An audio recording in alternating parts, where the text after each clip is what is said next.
তবে এখনো বেনামাজি, এখনো সকালবেলা তুমি ঘুমাও, এখনো তুমি আল্লাহকে ভুলে আছো, এখনো তোমার কাছে তওবার কথা তোমার চিন্তাতে আসে নাই। তুমি অনেক কিছু হতে পারো, তুমি মুসলমানের কাতারে থাকবা না। তুমি অনেক কিছু হতে পারো, তুমি ইসলামের কাতারে থাকবা না। যারা নামাজ পড়ো না, তুমি টের পাও না, মসজিদের দরজা তোমার জন্য বন্ধ হয়ে যাবে।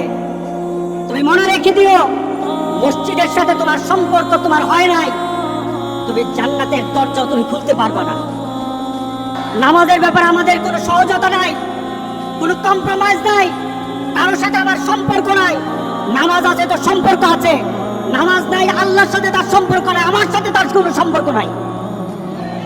আপনি ঘোষণা দেন, পরিবেশ সুন্দর হয়ে যাবে, তওবা কবুল হবে, আল্লাহ আমাদেরকে রক্ষা করবেন, আল্লাহ আমাদেরকে রক্ষা করবেন ইনশাআল্লাহ। আল্লাহর কাছে তওবা করে করে কাঁদে, মাবুদ আমাদেরকে তুমি এই গজব থেকে বাঁচাও, আমাদের গজব থেকে বাঁচাও। আল্লাহ যেন সবাইকে হেফাজত করে, আল্লাহ যেন সবাইকে হেফাজত করে। নামাজ যারা পড়ে না, ঘাড় ধরে ধরে তাদেরকে আনেন। কেন নামাজ পড়বা না?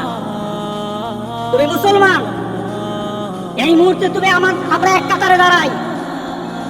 এটা যদি আপনার সন্তান হয়ে ধরেন, নামাজ পড়তে আসো। মুহাম্মদ সাল্লাল্লাহু আলাইহি সাল্লামের কথা কঠিন ছিল নামাজের ব্যাপারে। রাসূল সাল্লাল্লাহু আলাইহি সাল্লাম বলেছেন, তোমার সন্তান 7 নামাজ শিখাও, তোমার সন্তান 10 নামাজ না পড়লে তারে পিটাও। কে বলেছেন? কে বলেছেন?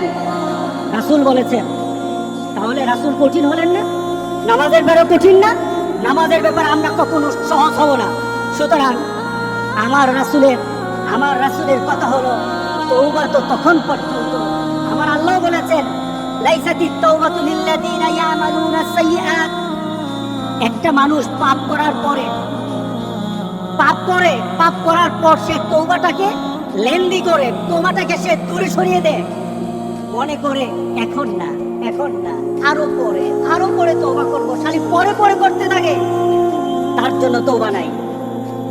হাত্তা ইদা হাদরা আহাদাহুমুল মাউত, যখন মৃত্যুর দুয়ারে চলে যায়, যখন সে কোয়ারেন্টাইনে চলে যায়, যখন সে আইসিইউতে যায়, তখন বললে ইন্নী তুবতুল আন, এখন তওবা করতেছি। আল্লাহ বলেন, এটা আমার কাছে তওবা না।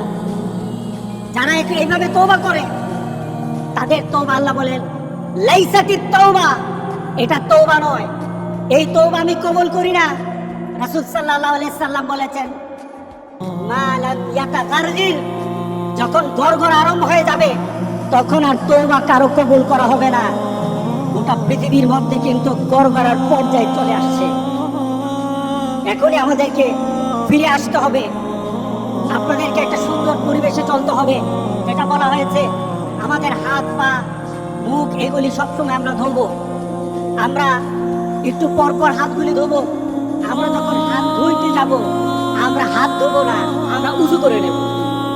যেটা আমরা কি করে নেব? উযু করে নেব।